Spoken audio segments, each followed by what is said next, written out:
और आप सबको भी मेरे मेरे नमस्कार। आज 5 दिन पूरे हो गए हैं। मैं अनुभव कर रहा हूं कि यहाँ मैं एक कैसी दुनिया में आ गया हूं। जो गीत संगीत है,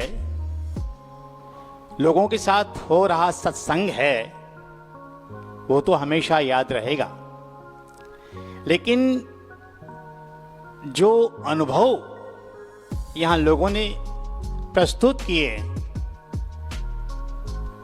ऐसे रोग जिसका मिटना असंभव का कहा जा सकता है मॉडर्न मेडिकल साइंस की दुनिया में,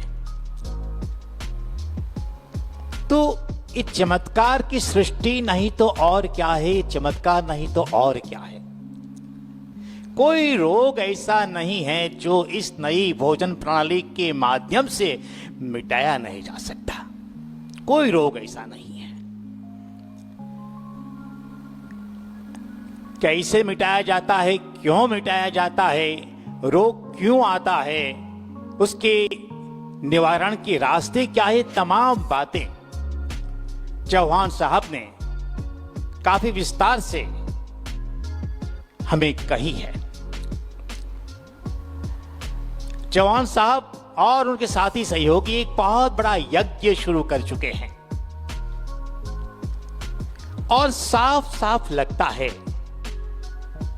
कि चौहान साहब का जो मिशन है, जो विजन है कि पूरी दुनिया दवाइयों रोगों से मुक्त होगी होगी और जरूर होगी, ये हम सबका विश्वास है। ये विश्वास इसलिए है कि चौहान साहब और उनके सहयोगी पूरी दृढ़ता के साथ, पूरे संकल्प के साथ, पूरी कर्मठता के साथ इस मंजिल पर चल पड़े हैं। उनको कोई रोक नहीं सकता। ऐसा लगता है कि वो दिन दूर नहीं कि गुजरात, भारतवर्ष और पूरी दुनिया में ये जो प्रणाली है नई भोजन प्रथा की छा जाएगी, क्योंकि हमारे पास और कोई रास्ता नहीं है। हर इंसान चाहता है कि वो नितांत तंदुरुस्त जीवन जिए और ऐसा जीवन जीने का केवल और केवल एक यही रास्ता है कि जो गलत हम खा रहे हैं, जो गलत भोजन हम कर रहे हैं, उसे फेंक दें। बार बार कहा है चौहान साहब ने, हम पाखाना खा रहे हैं।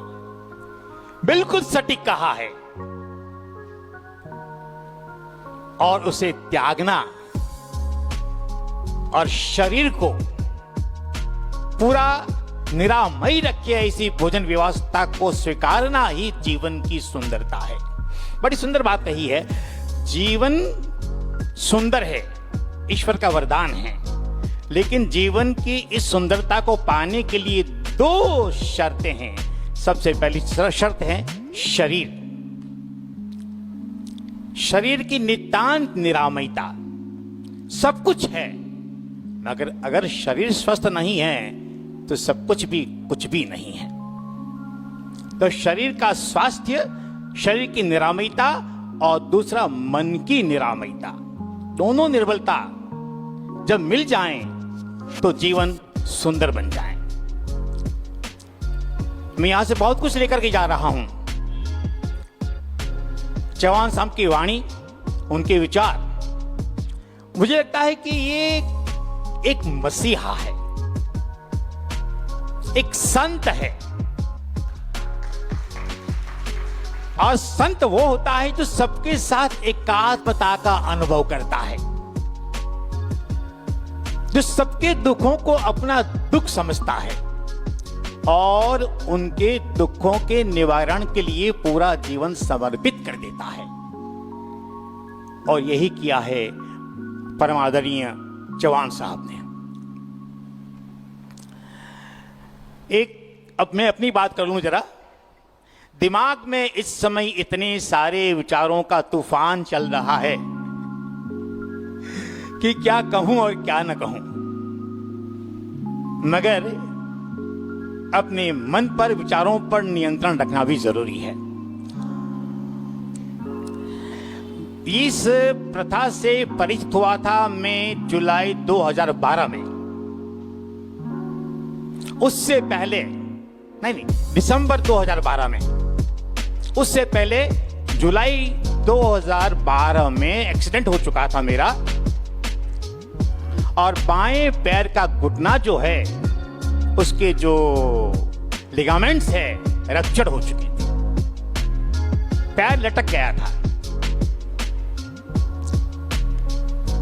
ऑर्थोपेडिक डॉक्टर ने ठीक है मुझे 1 महीने के लिए बिस्तर पर बिठा दिया, सुला दिया, और जो 4 या 6 प्लास्टिक की स्टिक वाली घुटने की जो क्या कहेंगे कैप, वो मुझे पहना दी। 1 महीने के बाद मैं गया तो मुझे क्या कहते हैं, वॉकर पर चलने की इजाजत दे दी। फिर फिजियोथेरेपी की एक्सरसाइज चली। यूं करते करते करीब करीब दिसंबर आ चुका था। कह सकता हूं मैं ईमानदारी से कि 50% से ऊपर रिकवरी हुई थी, लेकिन फिर भी मुझे वो कैप पहननी पड़ती थी। ऐसे में हमारे एक मित्र ने नई भोजन प्रणाली पुस्तक मुझे पढ़ने के लिए दी। हाँ, एक बात कहना चुक गया कि डॉक्टर साहब ने मुझे साफ साफ कह दिया था कि आपको सर्जरी करानी पड़ेगी। मैंने कहा था कि देखेंगे, सोचेंगे, चूंकि मन तैयार नहीं था सर्जरी के लिए। और दिसंबर में जब एक किताब मैंने पढ़ी तो सोचा कि मैं चक्कर में पड़ गया। Entire book is written against modern medical science. So ये विचार कुछ हजम नहीं हो रहे थे। लेकिन एक बात थी कि चौहान साहब ने, वे स्वयं ही अनेक रोगों से ग्रस्त रह चुके थे, कई रोगों की पीड़ाएं झेल चुके थे। वे स्वयं चिंतन कर रहे थे, रास्ता तलाश रहे थे कि किस तरह से मैं रोगों से मुक्ति पाऊं। इसी चिंतन, पठन, निरीक्षण के सिलसिले में उनको नया रास्ता सूझा। उनके जीवन सारथी ने बागडोर संभाली और उनके जीवन रथ को सही रास्ते पर ले आए, जिसका परिणाम यह है कि हमारे सामने आज यह नई भोजन प्रणाली की पुस्तक है। मैंने शुरुआत करना चाहा, लेकिन मेरे रास्ते में 2 बड़ी अड़चनें थी, पहाड़ जैसी। मेरा बेटा स्वयं, ही इज ए साइंटिस्ट, वो फिजिसिस्ट है, बहू भी एस्ट्रोनॉमी है, साइंटिस्ट है। दोनों दुनिया भर में अपने रिसर्च पेपर पब्लिश करा चुके हैं, दुनिया भर की रिसर्च कॉन्फ्रेंस अटेंड कर चुके हैं। फिलहाल bits Pilani Birla institute of technology and science में दोनों प्रोफेसर हैं। मैंने कहा, बेटा मैं ये कार्यक्रम शुरू करना चाहता हूं, ये चिकित्सा शुरू करना चाहता हूं। उसने देखा, सोचा और कहा, पापा इसकी तो मैं इजाजत नहीं दे सकता आपको। ये बात विज्ञान को स्वीकार नहीं है। हाँ, अगर आप कच्चे भोजन की बात करते हैं तो शुरू कीजिए, मगर उसमें भी मुझे चिंता ये है कि ये जंतुओं से भरी पड़ी आज की हमारी सब्जियां और फल हैं, वो हमारे लिए काफी घातक हैं। वो आप क्या करेंगे? और आप 6-6 घंटे तक कुछ भी नहीं लेने की बात करते हैं, ये मैं कभी स्वीकार नहीं करूंगा। हमारा विज्ञान कभी इस बात को इजाजत नहीं देता है। मैंने कहा, भले मानुस, जरा सोच तो सही, तुम्हारे वैज्ञानिक रोगों की दवाओं की तलाश के लिए पशु पक्षियों को मारते हैं और दवा खोजते हैं। इस व्यक्ति ने कोई रोग ऐसा नहीं जिसको उसने नहीं भोगा हो। इसने स्वयं अपने पर प्रयोग किया है और वो भी 9 साल तक प्रयोग किया है और 15 सालों से ये अभियान चल रहा है। मैं एक बात कहूं बेटा, मैंने उससे कहा कि ये आदमी कभी झूठ नहीं लिख सकता। जो दूसरों के दुखों को हामी है, दूसरों के दुखों को अपने में महसूस करता है, वो दूसरों के दुखों को लेकर पीड़ित होता है और उसके लिए वो एक यज्ञ शुरू कर रहा है, एक वेश धारण कर लिया है।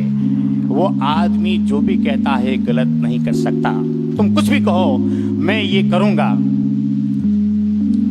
उसने कहा मैं जानता हूं आप मेरे बाप हैं, आप तो मानेंगे नहीं, लेकिन एक बात ध्यान में रखना कि आपको 6 घंटे तक पानी नहीं पीना है। मेरी बहू भी उसके साथ थी, वो भी वैज्ञानिक एस्ट्रोनॉमिस्ट है। और दूसरी बात यह है कि दूध वगैरह तो आपको देना ही पड़ेगा। अब क्या करे, घर में ही जब इतना बड़ा पहाड़ हो, रास्ते में रुकावट में, तो क्या करें हम भला।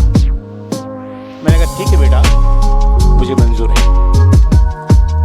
3 साल तक मैंने इस प्रणाली को अपनाया, लेकिन आधा अधूरा बेटे के कारण परिणाम ये हुआ कि ये जो मेरी तकलीफ थी घुटने की, वो 80-90% ठीक हो गई। मेरा जो प्रेशर का प्रॉब्लम था वो चला गया और कोलेस्ट्रॉल में भी हर दिन मुझे जो टैबलेट लेनी पड़ती थी वो एक दिन के अंतराल में हो गई। यानी हर बात के अंदर धीरे धीरे काफी इंप्रूवमेंट होता गया। लेकिन ऐसा क्यों हुआ? ये घुटना जो 100% क्यों ठीक नहीं हुआ? एक कोलेस्ट्रॉल क्यों पूरा नहीं गया? तो कारण ये है कि मैंने दूध लेना चालू रखा था, मैंने दही लेना चालू रखा था, मिठाइयां की अक्सर खा लिया करता था। मेरी पत्नी, मेरी धर्मपत्नी उषाबेन वैद्य, उसने आखिरी 6 महीने से, मेरा एक मित्र, उसकी बात मैं करूंगा, जरा आप माफ कीजिएगा, थोड़ा समय मुझे लेना पड़ेगा। मेरा एक मित्र है, उसने यही जो शैली अपनाई, उससे उसकी बात से प्रभावित होकर मेरी पत्नी ने भी आखिरी 6 महीनों में ये प्रणाली अपना ली भोजन में। उसका घुटने का दर्द बिल्कुल ठीक हो गया है। प्रेशर में भी काफी नीचा हुआ है। वो 150 के ऊपर रहता था, अभी भी फिर भी 140 है। लेकिन हाँ, अब यहां पर जो देखा सुना मैंने इन दिनों में, मुट्ठी बांध ली है अब मैंने कि अब से मैं इस प्रथा को पूरी 100% चौहान साहब की शर्तों पर अपनाऊंगा। वही उपवास, वही एनिमा और वही रसाहार और शाम का भोजन। इससे मैं आगे पीछे 19-20 भी नहीं करूंगा, ये मैंने पक्का कर लिया है, आश्वस्त हो गया हूं मैं। और एक बात और कि ये मैंने देखा, यहां पहली बार मैंने जिंदगी में ये एहसास किया कि उपवास करने पर लेश मात्र भी कमजोरी नहीं लगती है। आज मेरा निर्जला है, कमजोरी तो खैर नहीं लगती, लेकिन बात बड़ी ये है कि काफी स्फूर्ति लगती है, काफी शक्ति का अनुभव होता है। लगता ही नहीं है कि मैंने कोई उपवास किया है। तो ये एहसास मैंने यहां पर किया। अब एक बात जरा मेरा मित्र नहीं आया है, वो भी मेरी प्रेरणा का स्रोत रहा है, वो प्रोफेसर है बॉटनी का, वो भी रिटायर हो गया, अनिल मीनावाला। देखिए उसकी क्या हकीकत है। उसे घुटने से लेकर पांव के नाखून तक काला काला और नाखून गाढ़ा मोटा मोटा हो गया था और पैर एकदम काला, घुटने से लेकर नीचे तक। पेट का प्रॉब्लम भी था, वजन 90 से अब था, चलना मुश्किल था, 2 कदम चलना मुश्किल था। और प्रोस्टेट वालों को क्या तकलीफ होती है वो तो लोग बात जानते होंगे कि बार बार जाना पड़ता है पेशाब के लिए। काफी परेशान था वो, एमडी के पास गया, एमएस के पास गया, सप्ताह भर दवाइयां ली, ऑपरेशन की बात हुई। ऐसे में कोई महानुभाव मिल गया उसे, आपको तकलीफ होती है? हाँ, ऐसे में एक महानुभाव मिल गए जो शायद सूरत में बराचर रोड पर कालू भाई के यहाँ ले गए और वहां से इन्होंने इस थियोरी को जाना और जो उसकी शुरुआत कर दी। 3 महीने तक उसने केवल और केवल रसाहार लिया। 3 महीने तक पक्का भोजन लेश मात्र भी नहीं लिया। और कमाल देखिए, 3 महीने के बाद उसके दोनों पैर एकदम से साफ हो गए, नॉर्मल हो गए। और मेरे घर आया, 2 कदम चलने में उसे तकलीफ होती थी। मेरे घर आया तो सीढ़ियां चढ़ रहा था, दब दब दब दब दब दब करते हुए आ रहा था और चेहरे पर एक नूर था उसके। और अंतिम एक उदाहरण दे दूं अनुभव का।